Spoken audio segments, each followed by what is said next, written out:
Quem é Adão Latorre hoje? Herói ou sanguinário, né? Então poderíamos dizer que é um herói sanguinário. Tem esse conflito, né? Se ele é do mal, se ele é do bem, né? Os que conhecem a história do Adão Latorre veem ele como um vilão. Não sabem realmente a história dele, até como a Florência fala, né? Nós cometemos um erro muito grave, que é julgar as pessoas, os indivíduos e as personagens históricas fora do nosso tempo. Tu entende os motivos dele, mas é uma forma meio agressiva, né, de alcançar algum resultado, né? Porque estamos muito distantes e quando a gente analisar e pensar nesse personagem, tem que pensar com muito carinho e com muito cuidado.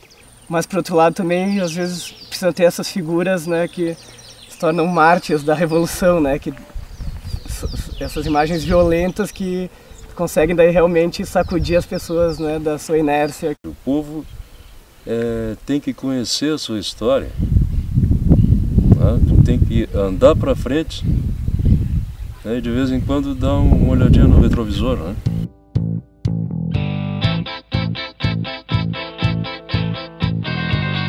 Atenção! Ação! Tá no fio da minha faca! A nossa história do Rio Grande do Sul e do Brasil, enfim, ela é muito mal contada, né? Contada pela versão dos vencedores sempre. E tem muitos fatos omitidos. Eu acho que os negros sempre lutaram nas guerras, na linha de frente, os lanceiros. E Adão Latorre também foi um personagem que protagonizou um episódio da degola, né?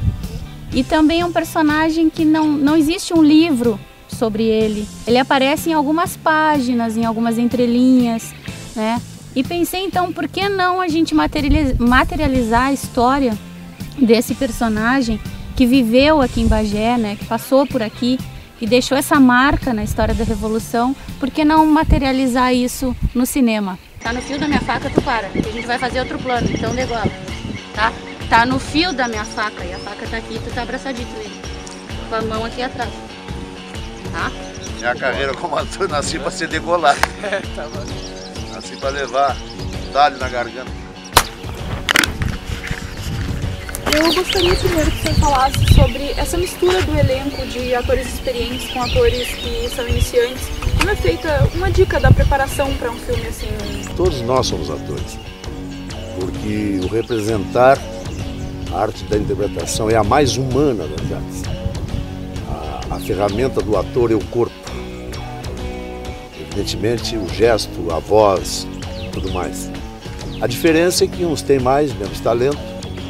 E outra diferença é a prática, o exercício. Mas não é nada difícil trabalhar com os dito não atores. Profissionalmente, eu exerço a função de leiloeiro rural. Aqui na nossa região, no interior, mais conhecido como rematador, né? Rematador de gado. Nós tivemos um tempo de preparação com esse personagem. Quem nos preparou foi o Sapirã. Eu ajudei, né? Porque na verdade eles já são preparados. Eu ajudei a eles a colocarem para fora o que eles têm. Mas eu sou um ativista da arte, como cantor. Eu tenho muitos anos. A gente aprendeu alguma coisa e tudo que vem da arte me encanta. E não é difícil trabalhar com gente que tem talento. O que precisa fazer? Tirar do camarada, tirar da pessoa o que ela tem. E aí isso se faz através de um papo, de uma conversa e do exercício. Porque a arte da interpretação é também repetição, repetição, repetição.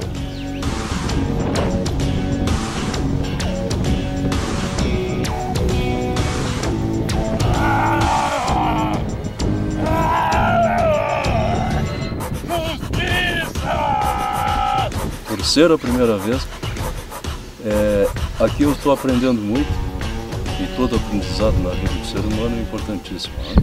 Que energia que tu sentiu? Energia boa. Bom, meu personagem é a Florência, é uma menina que então vai levar essa história do Adão Latorre. Ela vai contar como se passou, o que aconteceu nesta noite da degola. Depois de servir na Guerra do Paraguai, ao lado do coronel Joca Tavares. A personagem Sofia, que é uma personagem que no início ela tá sem sono, assim, mais jovem, e acorda acorda a irmã dela para distrair um pouco ela, já que ela não quer dormir. E aí ela acaba ouvindo a história. Ela vai fazer aquela pergunta, o amor, aí vem pra ela, depois de servir na Guerra do Paraguai, ela fala toda essa fala, que é uma frase assim, bem longuinha. Existe uma pesquisa, né, que é base do argumento desse curta. São 2 livros, o livro Terra, Alma e Sangue, Fragmentos da História das Palmas de Bagé, que é do escritor Cândido Pires de Oliveira. Dali eu tirei inspiração de uma parte que o Cândido entrevistou o João Cavalheiro, que esteve num acampamento com Adão Latorre, e ele conta então essa história do que aconteceu com a família dele, e que essa degola teria, embora fosse uma prática daquela época na guerra, e a faca fosse essa arma, ele teria sido então movido por vingança, né? Especificamente nesse caso da noite, dessa degola do Maneco Pedroso. Daí sai um argumento original do filme. E também do livro do Pedro Vaine, sobre a Lagoa da Música, que faz parte dessa noite também, né? As coisas se entrelaçam. E esse soldado, então, que tocava clarim, teria morrido nessa noite fatídica, onde se originou essa lenda da Lagoa da Música. E aí fui, então, para o argumento cinematográfico, que é misturado com essa ficção, e tem as meninas num quarto, e uma vai contando a história para outra, e o filme volta no tempo, então, especificamente nessa noite.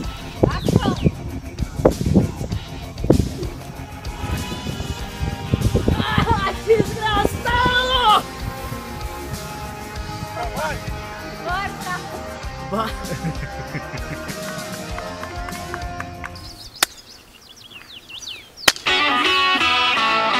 É um curta de amigos.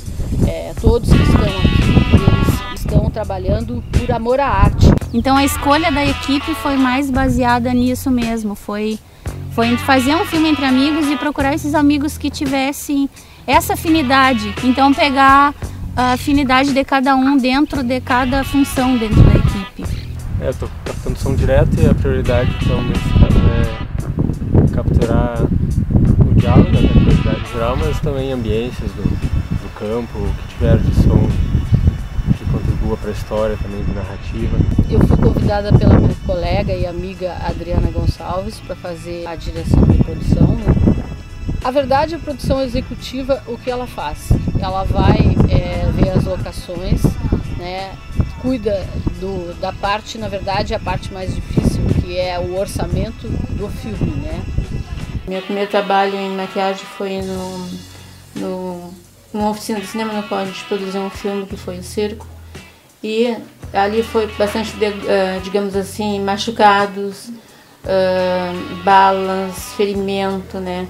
Foi onde eu comecei. O início do trabalho do diretor de fotografia é transpor, né, o texto para imagens. Pegar o texto e ver qual o clima que essas imagens podem ter a partir desse texto. O trabalho do assistente de fotografia, ele é sempre acompanhando o diretor de fotografia para poder atender a necessidade da cena. Trocando lente, cuidando da limpeza das lentes, auxiliando na montagem do tripé, da luz. No fio da minha lente. Onde eu tive a oportunidade de coordenar uma oficina de som e cinema, na segunda jornada de estudos de cinema na Unipampa, né? Então ali tive a oportunidade de conhecer a produtora do filme, a Adriana, né? Da gente começar a conversar, de tentar fazer alguma coisa unindo os alunos do curso de música, o professorado também.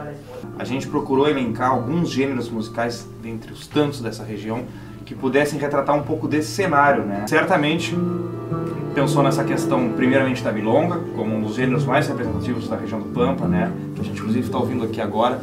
Tem esse caráter da coisa da reminiscência, né? Da lembrança e de uma certa tristeza, né?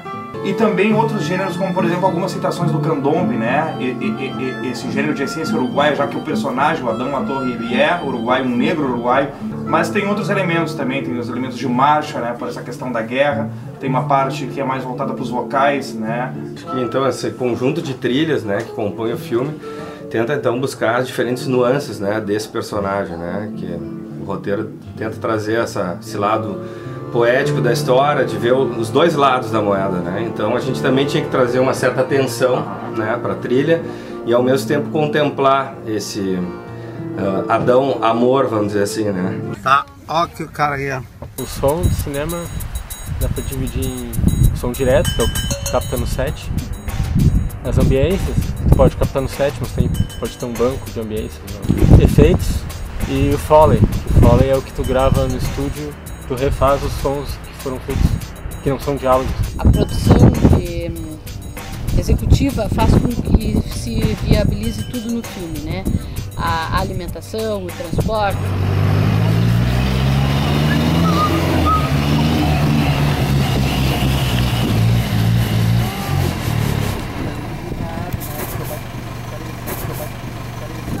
Só pensa que gravar filme fácil, não é não. A parte do degola foi um pouquinho mais complicado, foi umas quantas tentativas, né? Na terceira tentativa deu certo. No caso eu tentei primeiro com a carne, né? Não deu certo. Tentamos com plástico também, não deu certo. Aí deu certo na massa, na massinha de modelar. Tem 2 núcleos fotográficos no filme. Uma história, um momento em que é uma interna num quarto, em que as duas gurias estão conversando sobre a lenda. Então ali a gente priorizou trabalhar com uma luz diegética, só um abajur e essas duas meninas na cama, um ambiente bem escuro. O outro núcleo então é constituído praticamente só por externas, que daí são os momentos mais tensos, né, que a gente apresenta realmente visualmente a história, em que a gente priorizou trabalhar com a luz, nunca a luz do sol, para esse clima mais de que empalidecesse a pele das pessoas, quase como se todo mundo já tivesse meio morto por estar carregando essas características da guerra e tal. Não vai ter aquela bagé da sua luz característica, né, que tanto encanta as pessoas, né, não é sempre pegar a imagem mais bela, né, mas a imagem que contribua mais para a construção realmente da atmosfera da história. Eu não vejo o Adão Latorre como sanguinário, eu vejo ele como profissional. É um juízo moral forte, né? Isso é uma polêmica que eu acho que não vai terminar com essa obra que vai ser apresentada. A intenção da diretora, da Adriana, é trazer à tona a figura do Adão Latorre para ser discutido. Eu acho que Adão Latorre é um mito. Adão Latorre está no imaginário das pessoas, da fronteira, de Bagé. Ele merece atenção, ele merece ser relembrado como alguém que está na nossa memória e que a gente tem que reviver isso. Não pode deixar passar.